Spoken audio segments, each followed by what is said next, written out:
Bismillahirrahmanirrahim. Assalamualaikum warahmatullahi wabarakatuh. Alhamdulillahi rabbil alamin, bihi nasta'in. Wassalatu wassalamu ala sayyidina wa habibina wa syafi'ina Muhammad wa ala alihi wa ashabihi wa azwajihi wa dhurriyyatihi wa man sara ala nahjihi wa istanna bi sunnatihi ila yaumil la raiba fihi. Subhanaka la ilma lana illa ma 'allamtana innaka antal alimul hakim. Allahumma rzuqna as-sidqa fil qawl wal ikhlasa fil amal. Wa ba'd. Tuan-tuan imam dan seluruh jawatan kuasa masjid, ibu-ibu dan ayah, abang kakak, muslimin dan muslimat, tuan-tuan dan puan-puan yang dirahmati dan dikasihi oleh Allah Subhanahu wa taala sekalian. Alhamdulillah, Allah Subhanahu wa taala mengumpulkan kita. Allah Taala letakkan kita di masjid ini pada malam ini. Allah Taala susun kita untuk berada di sini pada malam ini. Perancangan Allah Subhanahu wa taala mengatasi perancangan kita, dan Allah Subhanahu wa taala dengan kasih sayangnya lah, mudah-mudahan Allah Ta'ala nakkan kebaikan untuk kita. Oleh kerana itulah Allah Ta'ala mengumpulkan kita dalam majlis ini. Saya teringat malam tadi saya berkuliah di satu masjid. Masjid ini biasanya tak ramai orang, biasanya tak ramai, sikit saja. Kuliahnya dihadiri semalam ramai, ramai betul. Saya berganti kan betul-betul, baru saya perasan kenapa. Sebab malam tadi hujan lebat. Hujan lebat tu turun lepas main maghrib. Jadi ramai yang tak boleh keluar daripada masjid, terpaksa duduk dalam masjid. Jadi saya pun tanya terus terang, saya kata tuan-tuan, kalau tak hujan ni tuan-tuan keluar tak? Mengangguk belaka tuan-tuan. Memang semua setuju. Kata kalau tak hujan kami balik, ataupun kami pergi tempat lain. Tapi sebab hujan terlampau lebat malam tadi, jadi duduklah dalam masjid. Saya sebut, saya kata itu kuasa Allah Ta'ala, tanda Allah sayang pada kita. Jangan kita marah pula kerana hujan. Kita tanda sayang Allah Ta'ala pada kita, dan Allah Ta'ala nak duduk letak kita dalam majlis ini. Kebetulan malam tadi saya mengajar tentang adab solat berjemaah. Jadi imam, jadi makmum. Apa dia benda-benda yang patut imam buat, apa benda yang patut kita sebagai makmum buat. Dan lepas tu saya buka soal jawab. Dan yang menyoal banyaknya adalah orang yang memang terperangkap dalam hujan, yang tak dapat keluar tu. Dan saya kata tu kan tanda betul Allah Ta'ala nak kebaikan untuk kita. Bila dalam hadis Nabi SAW bagi tahu, dan Nabi memang takkan berdusta, tak pernah dan takkan berdusta. Nabi SAW bagi tahu kita apa? Man yuridillahu bihi khairan yufaqihu fiddin. Siapa yang Allah Ta'ala nak bagi dia kebaikan, Allah fahamkan dia dalam agama. Jadi malam tadi tu dah dapat faham. Dapat faham tu tanda Allah Ta'ala nak kebaikan. Jadi syukur pada Allah SWT. Walaupun terperangkap dalam masjid pun adalah tandanya Allah Ta'ala nak kebaikan untuk kita. Apa lagi tuan-tuan yang memang nak duduk, memang tuan-tuan intentionally memang datang ke masjid, memang bukan terperangkap, bukan tak sengaja duduk dalam majlis-majlis ilmu. Tentu sekali lah lagi banyak lagi insya-Allah kebaikan yang Allah Ta'ala nak bagi kepada kita. Okey. Tadi Haji Syam tanya saya tadi, dia kata, Ustaz tajuk apa malam ni? Saya kata saya pun tak tahu. Dan memang betul tak tahu ni tuan-tuan, sampai duduk ni pun tak tahu nak bagi tajuk apa tuan-tuan. Tapi saya fikir satu benda lah. Saya bila sebut tentang syukur kita pada Allah Subhanahu Wa Taala ni, teringat tentang pilihan Allah Subhanahu Wa Taala bila Allah Taala letak kita dalam majlis-majlis ilmu ni.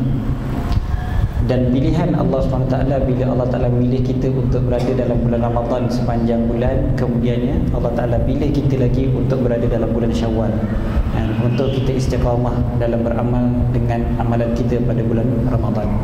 Alhamdulillah, Allah Ta'ala bila pilih kita tu, tentu sekali lah ada dia punya hikmah dan ada sebab-sebabnya. Mungkin juga sebab kita ni banyak lagi dosa, Allah Ta'ala nak hapuskan dosa kita. Allah Ta'ala kumpulkan kita, letak kita di sini, kan? Sebab Allah Ta'ala tahu kita banyak dosa. Kita pun tahu kita banyak dosa, tapi Allah lebih tahu. Sebab ada dosa yang kita pun tak tahu. Mungkin begitu kan. Jadi Allah Ta'ala lebih tahu dosa-dosa kita yang bertimbun. Bila dosa kita banyak begini, Allah Ta'ala letak kita dalam majlis ilmu, mudah-mudahan tandanya Allah Ta'ala nak hapuskan pula dosa-dosa kita yang bertimbul. Bila Allah Ta'ala letak kita dalam majlis ilmu juga, mungkin kerana nak bagi pahala kita tak banyak lagi, kita masih pemalas, masih lagi kedekut, masih lagi tak memanfaatkan masa dengan baik. Allah Ta'ala nak bagi pahala pada kita, Allah Ta'ala letak kita dalam majlis ilmu. Bukan semata-mata ilmu itu sendiri, sebab kadang-kadang ilmu itu kita tahu dah. Mungkin tuan-tuan banyak belajar dah, Masya Allah, orang Syalam majlis ilmunya sangat subur, banyaklah kita belajar, Alhamdulillah. Tapi kadang-kadang bukan ilmu itu yang membezakan sama ada kita datang ke tidak, bukan. Bukan sebab nak bagi ilmu sahaja. Bila kita datang majlis ilmu ni, banyak Allah bagi ilmu kepada kita, bukan itu sahaja. Mungkin juga sebab pahala kita tak cukup lagi. Jadi Allah Ta'ala letak kita tu sebab nak bagi pahala pada kita. Mungkin sebab dosa bertimbul, maka Allah nak hapuskan dosa, selain daripada nak bagi ilmu supaya kita dapat amalkan, insyaAllah. Jadi tuan-tuan, saya teringat apa yang saya sebutkan banyak kali dalam bulan Ramadan baru ni. Bila saya sebut, ustaz-ustaz kita bila berceramah, disebutkan tentang perkataan Alhamdulillah pada setiap kali permulaan majlis, kan? Mula je majlis, Alhamdulillahirabbil alamin, kan gitu kan? Dan lepas tu disebut lagi, Alhamdulillah, segala puji bagi Allah yang telah mengumpulkan kita pada malam ini. Alhamdulillah lagi. Ulang-ulang Alhamdulillah waktu mula tu. Dan memang mula memang sebut Alhamdulillah. Khutbah pun macam tu juga kan. Lepas bagi salam, kita jawab salam, khatib terus Alhamdulillah. Mesti mula Alhamdulillah. Ada orang tanya pada saya, kenapa tak tukar je ustaz? Kita mula dengan K-pop ke, try tukar sikit. Asyik Alhamdulillah aja, tak ditukar ke? Saya jawab, pertama sekali, ulama' ni mereka lah orang yang paling nak ikut Nabi SAW. Dan bila nak ikut Nabi SAW, ikut Nabi ni bukan saja pada apa benda yang Nabi suruh dan tinggalkan apa yang Nabi larang. Bukan itu saja, bahkan sampai ke setiap perkara dia orang nak ikut Nabi SAW. Setiap sudut, setiap inci perbuatan Nabi SAW dia orang nak ikut, kan? Sampai cara Nabi bercakap tu pun ditiru, kan? Sampai gitu sekali dia nak ikut Nabi SAW. Cara Nabi berjalan, cara Nabi makan, tuan-tuan perasan dalam kitab Syama'il Muhammadiyah, mungkin tuan-tuan dah belajar, ataupun tuan-tuan tengok di TV, dengar di radio dan sebagainya, kan? Semua cara-cara Nabi SAW tu diperhatikan. Sampai setengah ulama' dia merasa sedih. Sebab apa? Sebab dia tak tahu macam mana Nabi SAW potong buah labu untuk makan. Dia tahu Nabi SAW suka makan buah labu, tapi dia tak tahu macam mana Nabi makan. Tak tahu macam mana Nabi makan, dia rasa sedih. Sebab dia tak boleh nak tiru. Dan bila dia tak boleh nak tiru, dia pun tak buat, dia pun tak makan. Sebab dia nak rasa apa yang cara Nabi SAW rasa. Saya teringat ayah saya sendiri cerita benda ni semalam, kemarin. Saya jalan dengan ayah saya kemarin. Ayah saya sebut, dia kata, sekarang abah rasa dah apa yang Nabi SAW sebutkan ataupun rasa berkenaan dengan Sayyidah Khadijah radhiyallahu anha. Nabi SAW kan diceritakan bahawasanya baginda selalu sangat sebut tentang Sayyidah Khadijah selepas Sayyidah Khadijah wafat, kan? Dan sampai isteri Nabi pun cemburu dengar pujian-pujian Nabi SAW terhadap Sayyidah Khadijah. Walaupun Nabi kahwin banyak dah lepas, tapi tetap Nabi asyik puji Sayyidah Khadijah. Jadi ayah saya kata, sekarang dah rasa apa yang Nabi SAW rasa. Sebab ibu saya meninggal dah 10 tahun. Ibu saya meninggal 10 tahun, tapi ayah saya masih sebut-sebut lagi pasal ibu saya. Walaupun beliau dah berkahwin lagi, depan isteri dia yang baru yang lagi muda daripada saya tu kan, pun dia sebut juga pasal ibu, kan, umi saya. Asyik ulang lah, asyik sebut banyak kali sebut. Jadi dia kata bila dia jumpa hadis Nabi SAW macam mana Nabi sebut tentang Sayyidah Khadijah, dia kata Allah, dia kata baru faham. Selama ni kita faham juga, kita setakat baca, kita dengar cerita, dengar cerita dengan rasa kan lain. Dengar cerita orang sembang dengan kita, orang beritahu kita sakit, aku sakit ni teruk sangat, rasanya begini kan, lain dengan kita sendiri kena. Setakat kita tengok orang, kita dengar dia cerita pada kita, tak sama dengan kita sendiri yang rasa. Dalam pepatah Arab sebut apa? Man lam yazub la yadri. Siapa yang tak rasa, dia sebenarnya tak tahu. Jadi apa yang Nabi SAW rasa, kita sebenarnya tak mengerti lagi selagi mana kita tak rasa macam tu. Jadi rupanya para ulama ni dia cuba bila nak tiru Nabi SAW supaya dia dapat rasa apa yang Nabi rasa. Jadi dia cuba tiru 100%. Dia tiru tu seberapa yang boleh, setiap inci perbuatan Nabi SAW dia tiru. Bukan semata-mata yang Nabi suruh atau yang Nabi larang. Sebab yang Nabi suruh bila kita buat, Nabi larang kita tak buat, belum tentu lagi kita rasa seperti mana Nabi SAW. Memang mungkin kita tak dapatlah 100% Nabi SAW ada hati yang begitu suci, yang paling suci. Memanglah tak boleh nak sama dengan Nabi SAW. Tapi cuba untuk rasa. Yang itu je dah satu benda yang hebat yang disebutkan oleh ulama tasawuf sebagai zauq, rasa itu sendiri. Jadi ini antara sebab yang menyebabkan bila dia mula di majlis tu pun sebut Alhamdulillah tu tak akan lekang. Sebab Nabi SAW bila mula berkhutbah, bila mula bercakap, pasti Nabi mula dengan Alhamdulillah. Tak kira lah Nabi suruh ke Nabi tak suruh, tu nombor 2. Sekarang ni Nabi buat. Jadi dia nak cuba tiru apa yang Nabi SAW buat. Bukan kira, tapi tentu sekali lah ikut syariat. Sebab ada yang Nabi buat khusus untuk Nabi, itu cerita lain lah. Nabi kahwin ramai, kita tak boleh kahwin macam Nabi SAW. Betul lah. Dan ada benda-benda tertentu yang Nabi SAW saja boleh buat, yang tak jadi syariat, yang tak jadi sunnah pun kepada kita. Tapi yang secara umumnya perbuatan Nabi SAW dicontohi oleh para ulama, seberapa boleh. Jadi oleh kerana itulah perkataan Alhamdulillah dimulakan. Oleh kerana itulah kita bila kita nak bercakap, tak kiralah kita bercakap tu dekat pejabat ke, dekat masjid, dekat rumah kita ke, ada kenduri kahwin kita kena bercakap contohnya, ada majlis tahlil kita kena berucap sebagai tuan rumah atau wakil tuan rumah, kan kita kena bercakap kadang-kadang. Kita tak akan bercakap mula-mula je terus ladies and gentlemen. Majlis tahlil tu, apa benda ladies and gentlemen pula. Kita akan mulakan bismillah dan alhamdulillah serta selawat pada Nabi SAW. Lepas tu cakap nak cakap apa pun. Dalam pejabat pun bila kita nak present something, mula dengan bismillah, alhamdulillah dan selawat. Di rumah, di masjid, di mana pun bila kita kena bercakap, kita mulakan dengan begitu. Itu nombor 1. Yang keduanya tuan-tuan, yang kedua ni saya biasa sebut dalam bulan kita ni, kadang-kadang bila kita datang ke masjid, tuan-tuan, tuan-tuan perasan tak? Kadang-kadang kita datang ke masjid, kita nak start kereta kita sempat dulu jeling jiran sebelah rumah kita, sempat lagi intai jiran sebelah, mata kita sempat tengok jiran sebelah kita tak pergi masjid. Dalam hati kita kata apa? Kita kata apa? Ish bilalah orang tua nak pergi masjid. Dalam hati lah kan. Memang ada bisikan itu. Rasa kubur dah kata mari, rumah dah kata pergi, tapi tak nak juga datang masjid orang tua ni. Bila nak pergi? Tak kira dia tua ke dia muda ke, kan? Yang penting jiran sebelah kita tu tak pergi masjid. Kita akan rasa teruk betul. Lagi-lagi kalau kita dengar pula, tengok-tengok dengar bunyi apa? TV dia. Isteri luar biasa. Kata apa hal lah, dah tua bangka pun masih lagi tengok cerita macam ni, tak pergi masjid. Dia mula datang perasaan macam tu. Perasaan tu mula-mula datang macam rasa kesian kat jiran sebab tak pergi masjid. Perasaan kesian tak apa lagi, kan? Tapi tiba-tiba datang tu lah satu lagi perasaan, bisik dalam hati, cuba tengok macam aku, kan bagus datang masjid. Bisikan yang terakhir ni bahaya.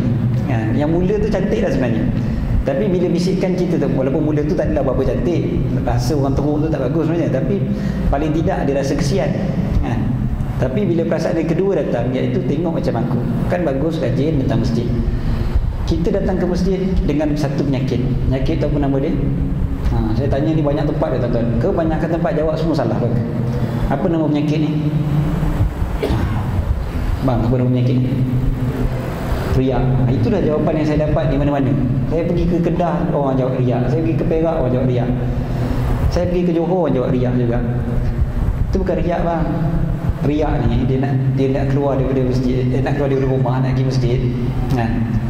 Dia start kereta, dia press engine lama-lama sikit bagi jiran dia dengar. Jiran dia pun keluar, nak pergi mana tu? Pergi masjid. Tu riak kan? Sengaja dia lama-lama press motor pun lama. Ya, masjid. Nak tunjuk, tengok jiran aku tahu aku pergi masjid. Itu riak. Yang tadi ni bukan riak. Yang tadi ni apa? Ujub. ujub, rasa kagum dengan diri sendiri, rasa hebat diri sendiri, rasa bagus aku ni datang masjid setiap malam, bagus aku ni rajin pergi kuliah agama, sebulan paling kurang sekali aku pergi. Itu pun rasa rajin lah tu kan. Sekali aku pergi setiap bulan, hebat aku ni. Macam mana? Yalah betul lah, kalau kita nak riak, kalau kita nak rasa bangga dengan amalan kita, saya rasa lah kan, tuan-tuan gelak bila saya bagi contoh sekali sebulan tu kan. Tapi kita pun rasa kena gelak dengan ulama dulu, dengan apa yang kita banggakan dengan perbuatan kita, betul tak? Kita baca Quran banyak, kita rasa banyak lah, banyak aku baca Quran hari ni kan. Tapi banding dengan ulama-ulama dulu kan, Imam Syafi'i hari-hari hantar Quran, kalau dia dengar kita bangga kan, kita dapat baca 2 muka surat kan, mesti dia gelak je lah dah kan. 2 muka surat bangga dah. Macam tu lah kita semayang sunat contohnya tuan-tuan. Kalau kita dapat semayang sunat 40 rakaat pun satu malam kan, kita nak bangga, hebat aku 40 rakaat malam ni semayang sunat. Nak banding dengan ulama dulu yang semayangnya sampai ribuan rakaat kan. Cicit Nabi SAW yang namanya Ali Zainal Abidin, namanya Zainal Abidin, itu salah satu daripada sebabnya, sebab ribuan rakaat pada setiap malam dia semayang sunat kan. Jadi kalau kita baru semayang 40 rakaat, tiba-tiba kita bangga, mesti kena gelak, betul tak kan? Tapi itulah dia kita berbangga kan? Bangga datang ke masjid, datang kuliah agama dan sebagainya. Bila kita datang dengan perasaan macam tu, benda tu penyakit yang akan merosakkan hati kita kan, penyakit yang berbahaya, fatal, yang syaitan memang masuk ke dalam hati kita. Allazi yuwaswisu fi sudurin nas. Memang ada syaitan masuk dalam hati kita, bisik pada kita, baguslah kau ni datang masjid, baguslah kau datang kuliah agama. Mula rasa jalan tu macam terbang, dah jadi wali Allah Ta'ala. Tiba-tiba rasa kalau atas sungai pun aku boleh lintas ni kan, boleh jalan macam tu je. Tuan-tuan, bila datang ke majlis ilmu, ustaz pun sebut Alhamdulillah Allah Ta'ala pilih kita malam ni. Walaupun ayat tu macam simple je kan, ayat tu macam simple dan ayat tu ustaz semua sebut, tapi sebenarnya ayat tu penting sangat, sebab dia akan menyebabkan kita buang balik penyakit ujub tadi tu. Mula kita sedar diri bahawasanya yang kumpul kita pada malam ni bukan sebab aku ni hebat sangat, bukan sebab aku rajin, tapi sebab Allah kumpul aku hari ni, sebab Allah yang letak aku malam ni. Bukan sebab aku baik sangat, tapi sebab Allah nak jadikan aku baik. Jadi kita appreciate majlis ilmu tu, kita appreciate, bukan tak appreciate. Bukan kita kata alah majlis ilmu lekeh, tidak. Kita tahu majlis ilmu ni hebat, tapi bukan aku yang hebat. Allah Ta'ala letak aku yang tak hebat dalam majlis yang hebat. Bukan sebab aku suci daripada dosa aku dapat datang, bukan sebab jiran aku tu teruk ahli maksiat sebab tak dapat datang. Aku ni rajin baik sebab aku datang, tak. Aku datang ni pun Allah yang letak aku, Allah nak cuci dosa aku. Mudah-mudahan nanti jiran sebelah rumah aku tu pun dapat juga hidayah, dapat juga datang. Macam tu je lah kan. Jadi mudah-mudahan kita dapat syukuri nikmat Allah SWT. Bila kita sebut begitu, Allah rasa syukur, dalam masa yang sama insaf keadaan ataupun realiti diri kita sendiri. Dan bila kita syukur tu pula, nombor 3-nya tuan-tuan, bila kita sebut Alhamdulillah tu, maka datanglah pula satu lagi benda, iaitu rasa nikmat, rasa syukur dengan nikmat. Dan bila rasa syukur dengan nikmat, Allah Ta'ala janji la in syakartum la azidannakum, kalian bersyukur aku tambah lagi. Tuan-tuan, saya pernah tanya soalan ni di banyak tempat. Saya tanya satu soalan, saya kata di kalangan kita, ada tak di kalangan kita yang masuk majlis ilmu tak pernah sekali pun rasa ngantuk? Yang boleh jawab, saya rasa kalau dia angkat tangan, Ustaz, saya tak pernah sekali pun tak rasa ngantuk. Yang tu mungkin ada kan? Kalau kata sekali pun saya tak pernah rasa ngantuk dalam majlis ilmu, saya akan kata pada dia apa? Saya kata kat dia, mungkin tuan malam ni baru kali pertama datang tu. Semua hidup tak pernah datang majlis ilmu sebab tak pernah ngantuk. Sebab tuan-tuan, bila kita duduk majlis ilmu, biasa kita ngantuk, tak? Kenapa? Dia banyaklah sebab. Antaranya ada syaitan namanya Wak Senan tu. Ada juga syaitan nama Jawa, tuan-tuan. Dia bukan Wak Senan, nama dia Wasnan. Saya nak ingatkan diri saya ingat nama dia Wak Senan. Wak Senan ni memang kerja dia mengantukkan orang. Bagi dia bergayut dekat mata kita bila kita nak buat ibadat, majlis ilmu, kita dengar khutbah, kita baca Quran, kita sembahyang, mulalah rasa ngantuk. Okey. tak apa. Tapi selain daripada syaitan tu, pasal kita ni asyik-asyik nak salahkan syaitan kan, senang salahkan syaitan kan, ngantuk je, ni syaitan ni pasal ni, kan senang je tu kan, salahkan orang lain aja kerja ni. Ini salahkan syaitan, orang salahkan syaitan. Memang senang nak salahkan syaitan, dan saya tak nafikan memang syaitan bersalah. Cumanya kita kena salahkan diri kita juga. Apa pasal yang sampai syaitan tu boleh kalahkan kita? Okey. Salah satu sebabnya adalah kerana kita tak rasa nikmat duduk dalam majlis ilmu tu sendiri. Cuba tuan-tuan perhatikan, nikmat duduk dalam majlis ilmu ni kita tak dapat, tak macam ulama-ulama dulu dapat. Itu jelas. Bukan tuan-tuannya, saya pun sama. Bukan tak dapatlah, belum dapat. Macam mana nikmat yang diorang dapat tu, ya Allah. Dia duduk dalam majlis ilmu 5 jam daripada pagi sampai tengah hari, tak bergerak langsung. Dia punya kepala ibadat burung bersarang di atas kepala mereka. Kita boleh ni tuan-tuan. Bang kata 5 jam 5 minit begitu tak mampu, betul tak? 5 minit begitu tak mampu, straight begitu. Mesti kita akan bergerak, lengok kaki, tukar sikit posisi tangan ke apa ke. Dia orang 5 jam dia boleh duduk macam tu, macam burung bersarang di atas kepala. Sebab apa dia orang boleh dapat dia tu? Sebab dia orang merasai nikmat ilmu tu yang kita tak rasa. Kita tak rasa macam mana dia orang rasa.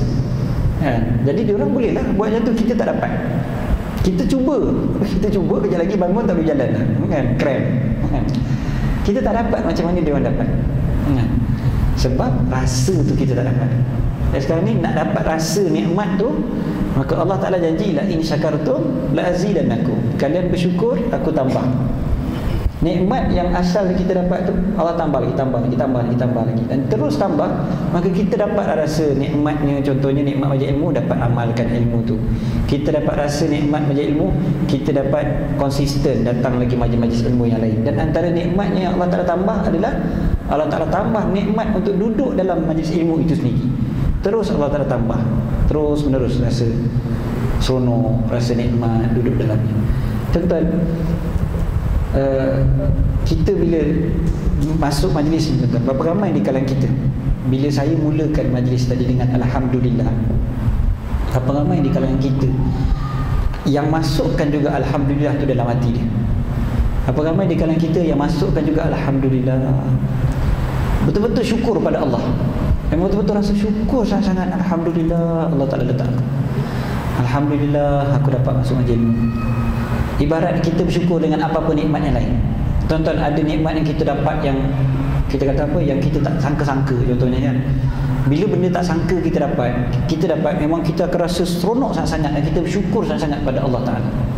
Dan kita kata Alhamdulillah, Alhamdulillah, seronok sangat-sangat, melompat kegembiraan kita, seronok sangat, syukur pada Allah SWT. Tapi bila nikmat tu kadang-kadang bila tiap-tiap malam kita dapat, dan kita pun lupa nak rasa seronok sangat, rasa terima kasih sangat kepada Allah SWT. Jadi sepatutnya kalau bermulanya majlis ilmu tu, sepatutnya kita kena ada rasa tu juga, rasa syukur sangat pada Allah. Alhamdulillah Allah Ta'ala kumpulkan aku, Alhamdulillah Allah Ta'ala letak aku kat sini malam ni, Alhamdulillah ada majlis ilmu malam ni, dan Alhamdulillah macam tu lah kan. Kita datangkan betul-betul rasa syukur tu, datangkan rasa syukur tu, pasti nikmat tu akan melimpah ruah. Pasal Allah janji, kalian bersyukur aku tambah. Jadi sekarang ni nikmat yang kita tak dapat tu, salah satu sebabnya sebab kita tak bersyukur. Kita tak syukuri, maka nikmat itu kita tak rasa. Tak macam ulama-ulama dulu. Hebat tuan-tuan Allah. Saya sampai sekarang masih lagi cemburu lah dengan dia orang. Macam mana ulama-ulama dulu dengan kitab, contohnya kan, bila menulis kitab tu, dia tulis sampai daripada waktu malam, tengah-tengah malam tulis buku, maghrib, isyak mula tulis buku, sedar-sedar panas, tengok apa sel pula panas ni, tengok matahari dah tegak atas kepala, subuh pun terlepas. Bukan sebab tak nak sembahyang subuh, tapi sebab memang tak sedar tu bukan sebab tidur, tak sedar sebab punyalah rajin, punyalah khusyuk menulis kitab. Imam Isnawi ni, cerita Imam Isnawi macam tu. Jadi maknanya dia orang dapat tu, ya Allah, kita macam mana dia boleh dapat macam tu kan? Kita baru tulis sikit, kita dah penat dah, letih dah. Kita baru duduk dalam majlis ilmu sekejap, kita dah rasa letih dah. Tak macam dia orang kan, rasa ya Allah, cemburunya aku dengan dia orang ni. Imam Nawawi sampai tak kahwin, bukan sebab tak nak kahwin, tapi sebab tak teringat nak kahwin. kan? Tak ada rasa nak kahwin tu, maknanya tak ada rasa teringat aku kalau kahwin perempuan ke, perempuan mana nak ke, orang perempuan mana yang aku nak kahwin ke, tak ada. Dia tak ada rasa nikmat ilmu tu sentiasa dia penuhkan masa dia dengan nikmat ilmu, siang dan malam, sampai makan pun lupa. Sampai Imam Nawawi meninggal umur 40 atau 45. Ulama sebut salah satu sebabnya kerana dia terlalu tak menjaga makan. Sampai memang selalu sangat tak makan berhari-hari apa semua, sampai ada sakit dalam perut. Dan dengan sakit itu yang menyebabkan kematian dia. Sampai gitu sekali yang disebutkan oleh ulama. Imam Nawawi meninggal dengan sebab itu. Bukan dia sengaja memudaratkan diri, bukan dia mabuk lapar, tidak, tapi sebab dia pun tak ingat. Dia memang obses. Kalau kita boleh gunakan istilah obses dengan ilmu, apa gitu. Kita tak rasa nikmat itu kerana kita kurang bersyukur berbanding dengan mereka. Kurang. Kita kena akui benda tu, termasuk diri saya sendiri. Termasuk dia kena akui bahawasanya kita kurang syukuri nikmat ilmu. Tuan-tuan, nikmat apa lagi kan? Kalau kita perhatikan, saya teringat kisah seorang yang bernama Urwah Ibn Zubair. Tuan-tuan, kisah yang diceritakan, dia ni seorang yang ada ramai anak, bukanlah ramai anak, 7 orang anak dan badan yang sihat. Tapi satu hari dia ditimpa penyakit, sakit. Lepas tu doktor kata kena potong kaki dia. Saya pun tak tahu dalam cerita tu, tak ceritalah dia sakit apa, diabetes ke apa ke, sebab zaman dulu kan, ni cerita 1000 tahun lepas, ni mana sama dengan perubatan zaman kita mungkin. Jadi apa pun doktor kata kena potong kaki dia. Dia kena potong kaki. Dalam hari yang sama dia kena potong kaki tu, anak dia yang dia paling sayang daripada 7 orang anak dia tu, anak dia yang paling dia sayang meninggal dunia hari yang sama. Jadi orang takziah lah pada dia. Dah lah kena potong kaki, anak pula meninggal. Apa dia sebut? Dia kata Alhamdulillah, Allah Ta'ala masih lagi spare untuk aku. Ada lagi 3 anggota, ada 2 lagi tangan, 1 lagi kaki. Allah Ta'ala ambil 1 je, lagi 3 Allah bagi pada aku. Allah Ta'ala ambil seorang anak aku, ada 6 orang lagi anak aku ada. Dia tengok dari sudut yang itu, maka dia sebutkan satu kata-kata. Urwah bin Zubair, dia kata apa? Dia kata Allah Ta'ala, betul Allah Ta'ala uji, tapi selamanya Allah Ta'ala memberi keafiatan. Allah Ta'ala jugalah yang menyembuhkan. Allah Ta'ala sembuhkan lagi lama daripada Allah uji, dan lagi banyak daripada yang Allah uji. Lepas tu dia sebut, betul Allah Ta'ala mengambil. Dia kata betul Allah Ta'ala ambil, tapi selamanya Allah Ta'ala memberi. Allah Ta'ala ambil kadang-kadang, Allah bagi sentiasa. Betul tak? Allah ambil daripada kita benda yang kita sayang sangat-sangat, yang kita nak sangat-sangat, Allah Ta'ala ambil. Tapi yang Allah bagi kita 24 jam, macam-macam lagi sepanjang hayat kita. Maknanya itu yang disebutkan oleh Urwah bin Zubair. Dia kata betul Allah mengambil, tapi Allah sentiasa memberi. Jadi dia tukar perspektif cara kita melihat sesuatu. Cara kita tengok satu benda, kadang-kadang kita tengok satu benda tu pada ujian. Kalau orang tanya macam mana bang, apa khabar kan, kita akan jawab apa? Oh, sakit sikit lah gigi, sakit gigi kan. Gigi yang sakit tu satu, yang sihat ada lagi berpuluh lagi. Badan tak kira lagi, daripada ujung rambut sampai ke ujung jari kaki kita tak kira lagi. Berapa banyak Allah Ta'ala bagi kesihatan, tapi yang kita ingat adalah yang sakit. Yang itulah yang selalu berlaku pada manusia. Jadi Urwah bin Zubair dia ajar kita supaya buat benda ni. Tak apa lagi tuan-tuan, dia pergi ke istana, dia jumpa dengan seorang lelaki tua yang muka dia hancur, muka dia teruk sangat-sangat. Jadi orang pun suruh tanya pada pakcik ni apa yang berlaku pada dia. Dia pun tanyalah pakcik, apa jadi pakcik, kenapa teruk sangat muka pakcik? Pakcik ni pun jawab, dia kata, aku ni dulu, aku adalah orang yang paling kaya dekat kampung aku. Aku ada anak yang ramai, aku ada isteri yang ramai, aku ada ladang yang begitu besar, tanaman yang paling banyak, aku ada binatang paling banyak sekali. Dekat kampung aku dah paling kaya, tak ada orang lagi kaya daripada aku dekat kampung. Satu hari Allah Ta'ala turunkan hujan lebat, banjir kilat, habis semua tanaman aku, semua binatang aku, isteri aku, anak aku, hamba aku, semuanya mati. Habis. Pagi dia bangun, tengok semua dah mati kecuali seorang anak dia masih lagi kecil, kanak-kanak lagi seorang, dan satu lagi seekor kuda. Itu je Allah Ta'ala tinggalkan pada dia. Dia tidur malam tadi dia paling kaya, bangun pagi dia dah teruk dah. Tak apa lagi tuan-tuan. Apa jadi waktu tu? Dia tengok anak dia, okey, anak dia ada. Dia tengok kuda tu lari. Kuda lari. Dia pun kejar lah kuda tu. Dia nak kejar kuda tu. Dia kejar kuda tu, nak ambil kuda tu. Dia terdengar anak dia menangis kat belakang. Dia pun pusing ke belakang. Dia tengok anak dia ada dalam mulut serigala. Dia tengok anak dalam mulut serigala. Terdengar dah. Mati anak dia. Yang tadi ni semua ramai dah mati, tapi semua yang ketika dia tidur kan. Yang ini betul-betul depan mata dia pula. Dah tinggal seorang. Mati depan mata dia pula. Hanya Allah uji dia berganda-ganda lagi.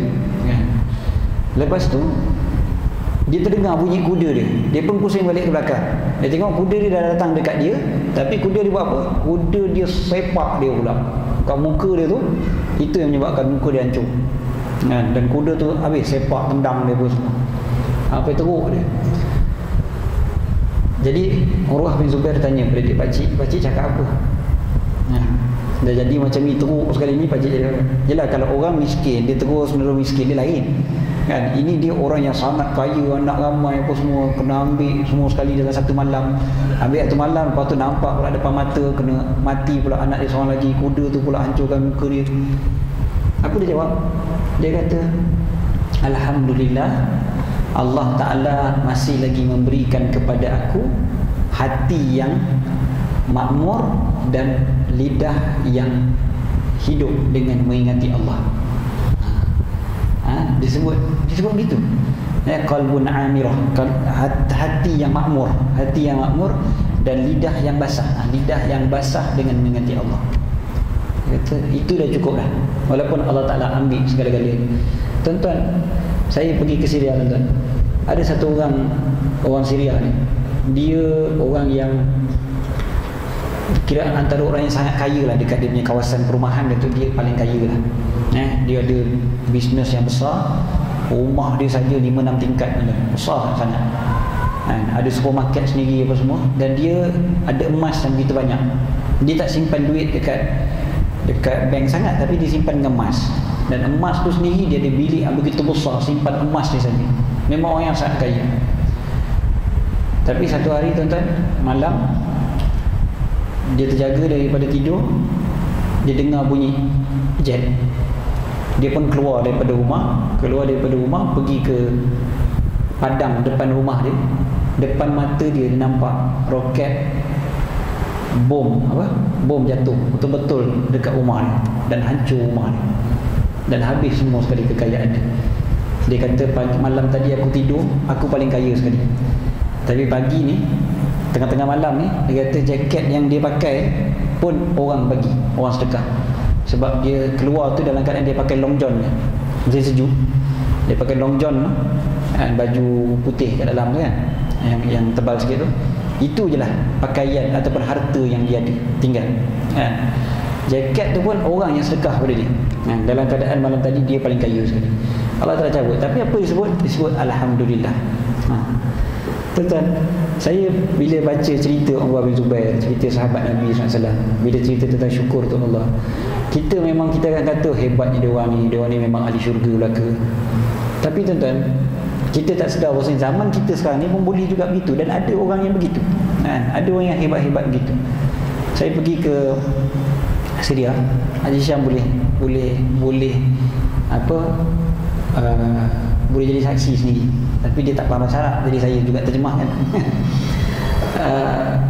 Seorang brother ni, tuan-tuan, kita tengah tengok dia tengah pasang kaki palsu. Dia tengah pasang kaki palsu dekat kaki kiri dia waktu tu. Dia tengah pasang kaki palsu. Kita tengok dia, kesian, ada kaki palsu. Tapi tengah berjuang, orang berjuang. Hebatnya kaki palsu pun berjuang. Tapi buat perasan, tengok-tengok kaki kanan ni pun palsu juga rupanya. Dah pasang siap dah, tapi palsu juga. Tengok lagi, rupanya tangan dia pun sebelah tu palsu juga. Maknanya tangan dia yang okey cuma sebelah, yang lain semua kodong dah. Tangan kiri dia kodong, kaki dia dua-dua kodong rupanya. Tapi masih berjuang lagi. Kita tanya dia, dia jawab apa? Benda pertama dia jawab Alhamdulillah. Yang dia tak lekang daripada mulut dia, Alhamdulillah, Alhamdulillah. Gitu. Kan? Macam mana boleh meletup, boleh ni bila meletup dalam peperangan lah. Ialah duk berlawan dengan Bashar Assad, macam itulah. Jadi kena bom dan sebagainya. Jadi kita fikir Allah hebatnya orang macam ni. Kena bom, kaki dah kodong dua pun masih lagi boleh berjuang, tuan-tuan. Kita ni baru sakit gigi, Allah, teruk sangatlah kita rasa.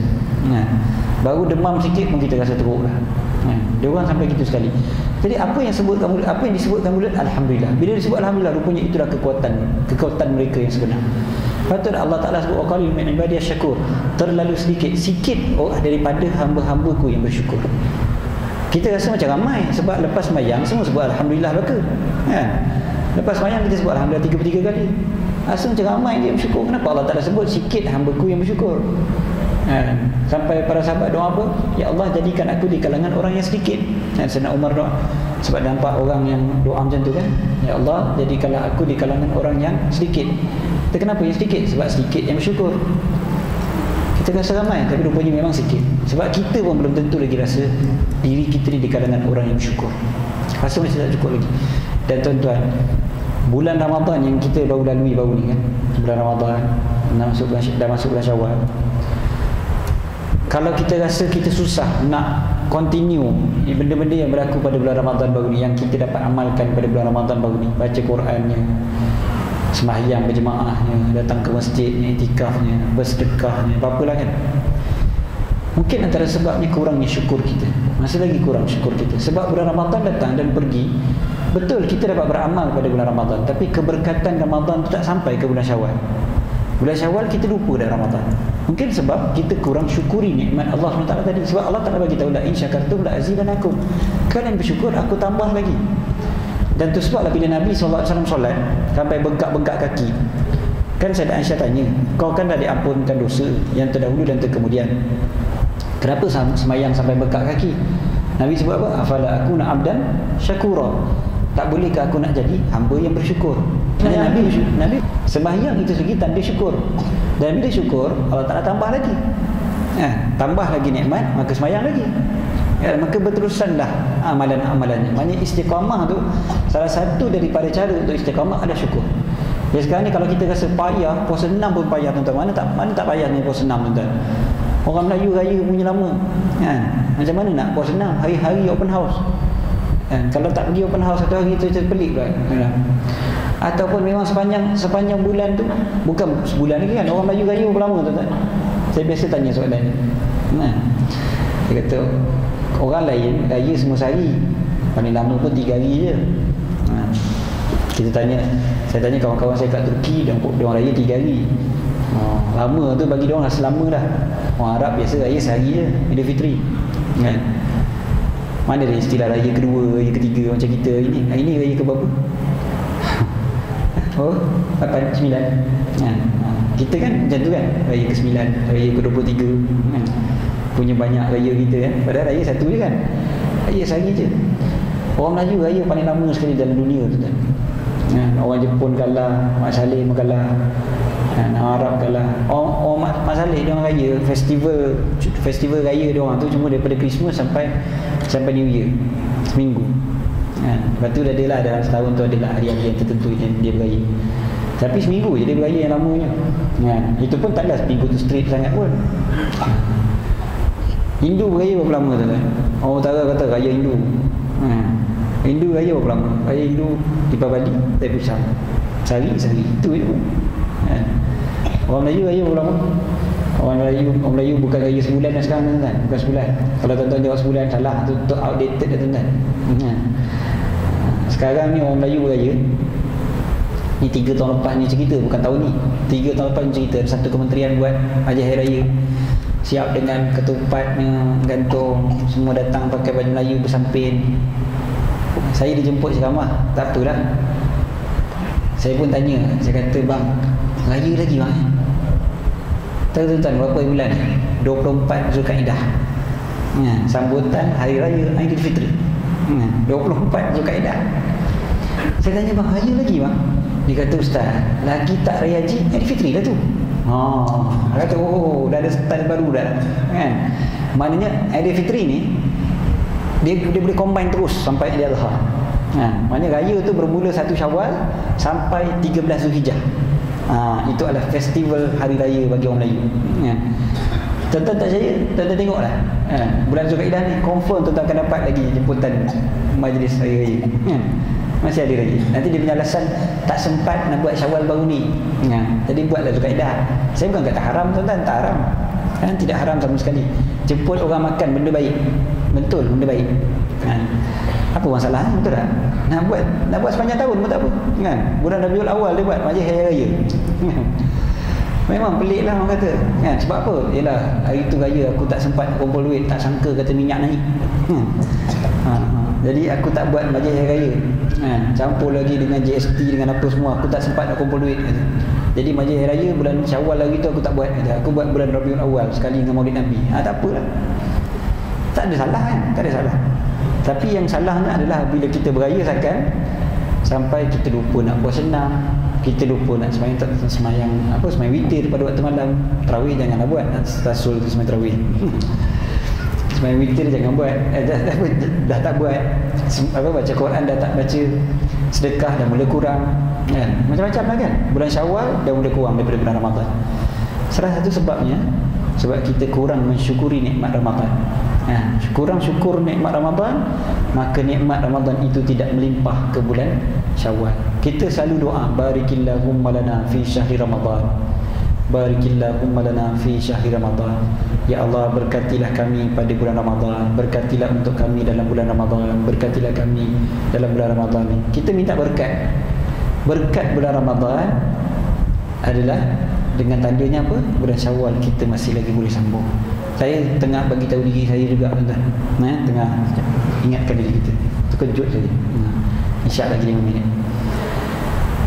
Lampu dah tak ada kan? Sebelumnya ada lampu lah. Itu lampu yang ini nyala takkan lah. Rasanya lampu yang ni. Siapa cabut mentol je? Jangan kata pencuri sudah. Malu company tuan-tuan. Kalau lampu masjid jalan pun kena curi. Lampu meja. Okey, tapi tuan-tuan, saya tadi ni macam bukan imah saya sebenarnya ni, tapi tak apalah, lagi minit insya-Allah kira tajuk ni terus tuan-tuan. Saya teringat satu lagi yang satu cerita, dua cerita.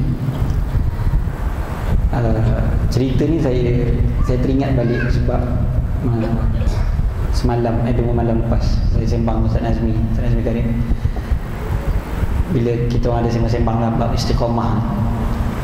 Malam tu kita orang naik kereta daripada Terengganu balik ke sini.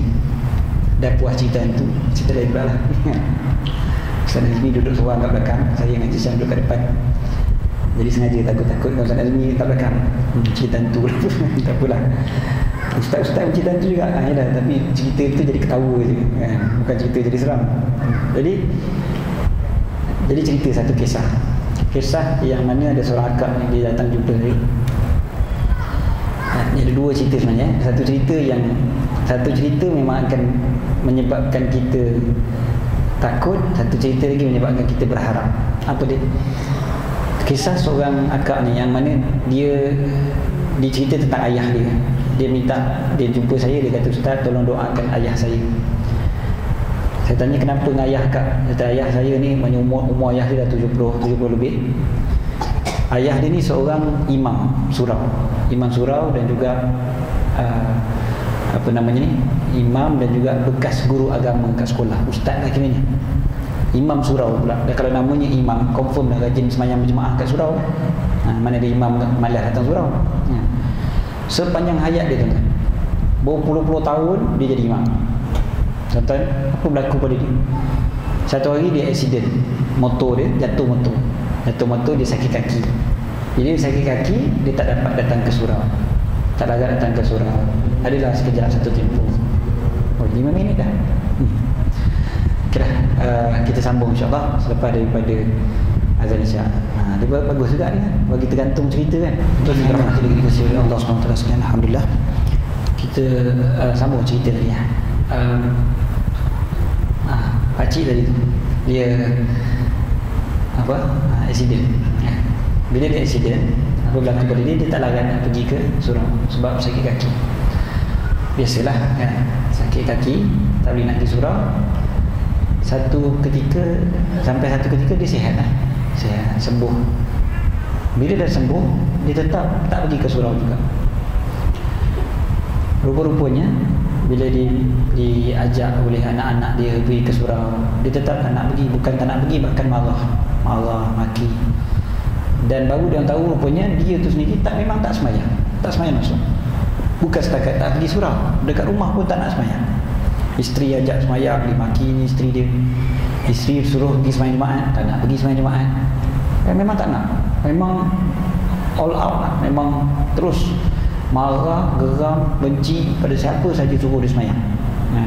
Dia bukan nyanyuk ke apa tuan-tuan, tak ada. Dia sihat walafiat. Tapi semayang tu memang dia anti sangat. Umur dah 70 lebih. Daripada muda 5 waktu kat surau. Bayangkanlah, mengajar kat sekolah agama lagi, jadi imam kan. Berpuluh-puluh tahun begitu, sekali tiba-tiba hujung usia bukan setakat tak semayang, bahkan benci. Bukan tak nak semayang je, benci pula bila orang suruh semayang. Begitu sekali. Bila diselidik rupa-rupanya, apa sebab dia? Sebabnya adalah dia merajuk, dia kena pecat daripada jadi imam. Dia kena pecat jadi imam sebab tak datang surau. Tak datang surau, sakit tu kan. Jadi AJK surau gantikan dengan imam lain. Bila kena ganti dengan imam lain, sebab dia dah tak boleh nak jadi imam, terus merajuk, bahkan benci pula lagi kan? Jadi untuk semayang. Tuan-tuan, yang saya nak sebut sini adalah musibah yang berlaku pada dia. Memanglah kita dengar cerita ni tuan-tuan, rasa macam ya Allah, macam mana kan. Dan rasa juga pada diri kita sendiri kan. Kita sekarang dah ada masjid tuan-tuan. Saya tak cerita-cerita macam ni dekat Atang tuan. Cerita ni memang cerita kat masjid sebab kita datang masjid kan. Tentu sekali kita ada rasa juga, aku ni macam mana, akhir hayat aku macam mana.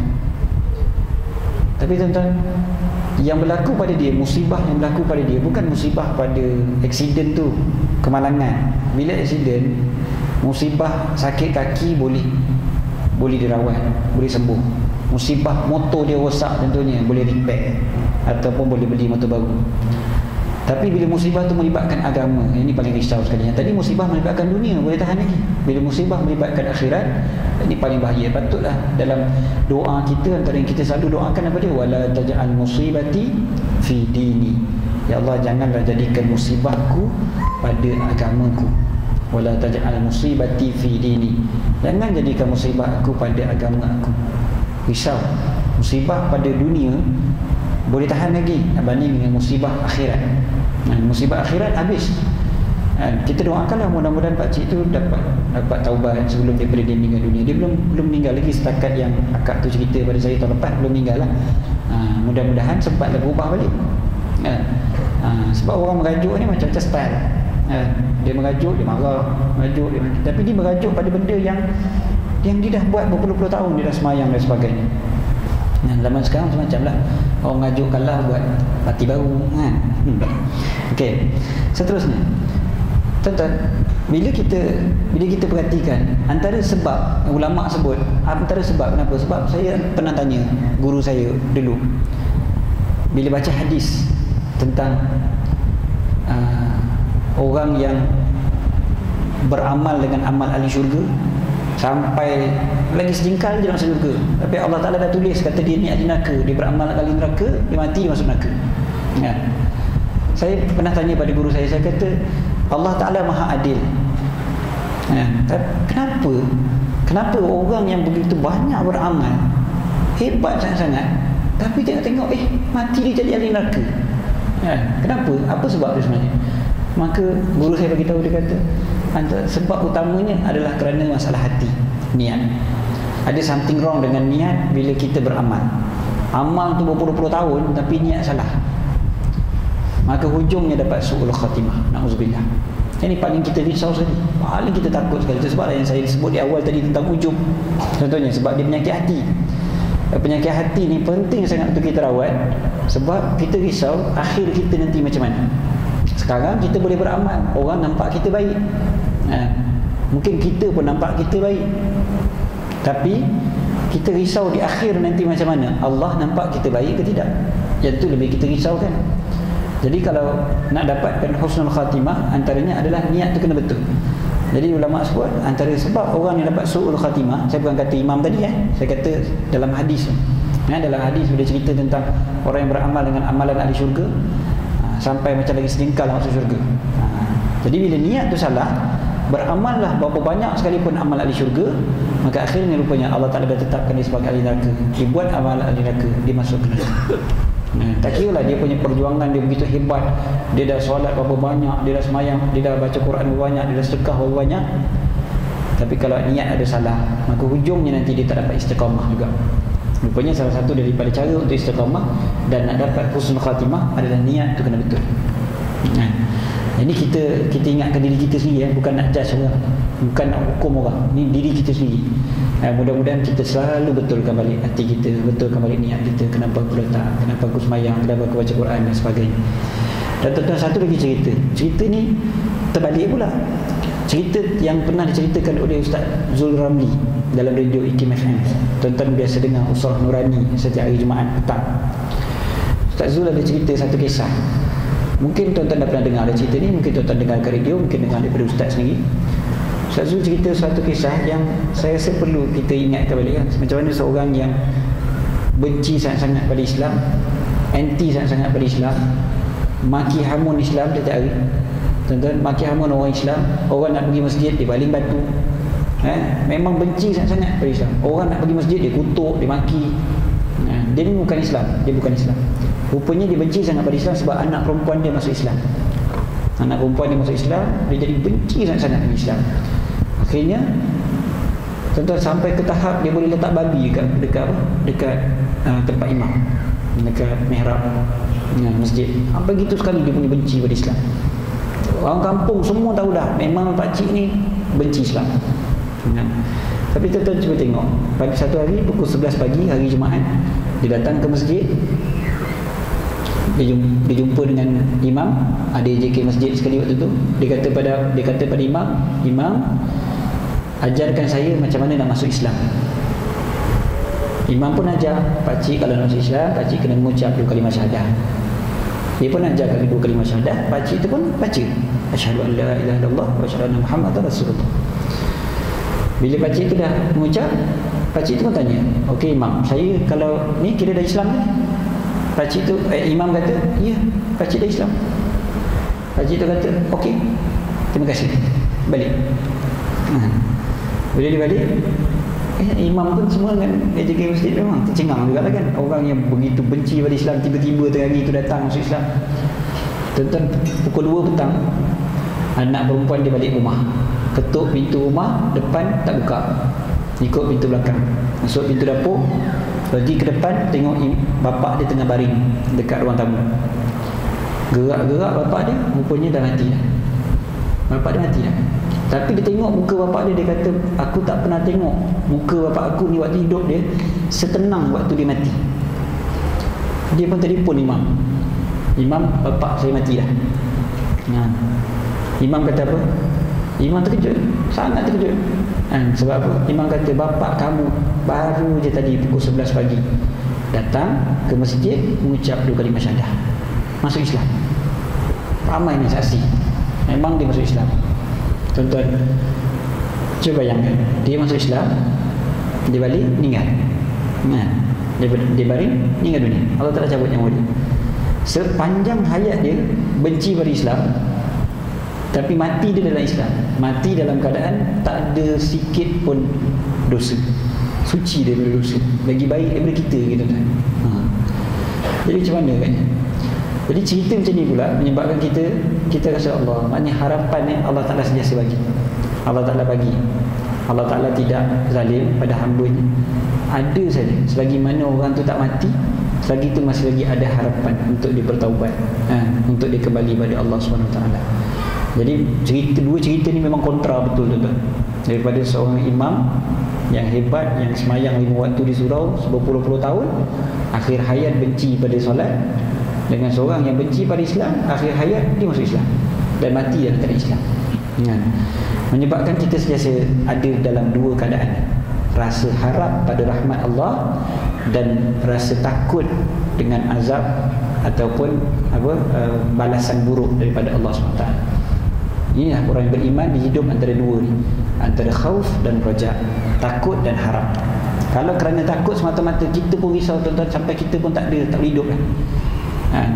Jadi sebab kita ada harapan pada Allah SWT dan husnuzan dengan Allah, husnuzan billah, benar, sangka baik dengan Allah Ta'ala. Mudah-mudahan Allah Ta'ala matikan kita semua dalam husnul khatimah. Penting sangat. Dan dia berbalik kepada syukur tadi, dan syukur kita pada Allah SWT. Rasanya cukuplah setakat tu untuk malam ni. Dan kita telah selalu ingatkan diri kita dan kawan-kawan semua untuk habiskan puasa 6 kan.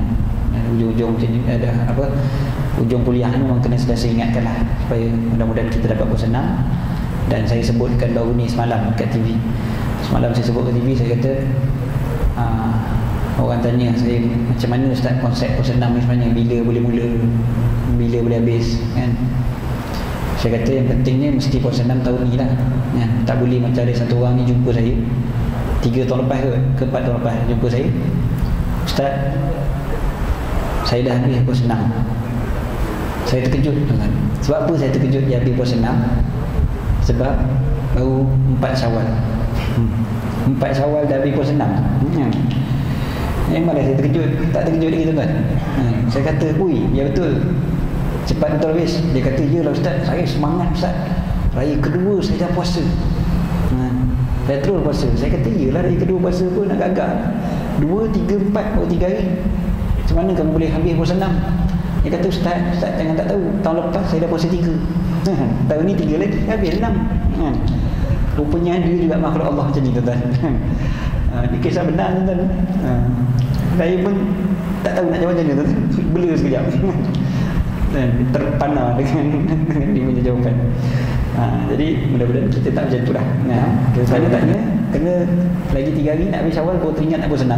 Itu dah jadi kan. Jadi jangan kita tangguh-tangguh kan, biar kita cepat-cepat lah bersenam tu, insyaAllah tanda kita syukur dengan nikmat Ramadan dan tanda kita lulus dengan Ramadan yang baru lalu. Mudah-mudahan kita cukuplah setakat untuk malam ni. Ada sebarang persoalan kita buka, tapi tanya dengan Ustaz besok, bukan dengan saya. Jadi diadu-adukan untuk bertanya soalan, tapi pada Ustaz yang datang besok, insyaAllah. Cukuplah setakat untuk malam ni. Aku qawli hadza wa astaghfirullahalazim li wa lakum. Bismillahirrahmanirrahim. Rabbana anfa'na bima 'allamtana, rabbi 'allimna alladhi yanfa'una, rabbi faqihna wa faqih ahlana wa qarabati lana fi dinina wa ahli al-qudri insan wa dhakar. Rabbi waffiqna wa waffiqhum lima tartadi qawlan fi'lan karama warzuqil kulla halalan da'ima wa akhilla atqiya ulama nahza bil khair wa nukfa kull syarr. Rabbana waslih lana kull syu'un wa akrim bi ridha minka al-uyun wa qdi 'anna rabbana kull duyun qabla an ta'tiyana rasul manun waghfir wastur anta akram man satar. Sallallahu ta'ala Mustafa man ila al-haqi da'ana wa fa bi kitabin fihi lin-nasi shifa'un lil ahli al-karam syurafa wa ala sahbihi wa sahbihi al-ghurar. Allahumma hdina bi hudak waj'alna mimman yusayyi'u fi ridak wa la tawallina waliyan siwak wa la taj'alna mimman khalafa amraka wa asak. Wa hasbunallahu wa ni'mal wakeel wa la hawla wa la quwwata illa billahil 'aliyyil 'azim. Sallallahu ala sayyidina Muhammad wa ala alihi wa sahbihi wa sallam. Alhamdulillah rabbil alamin.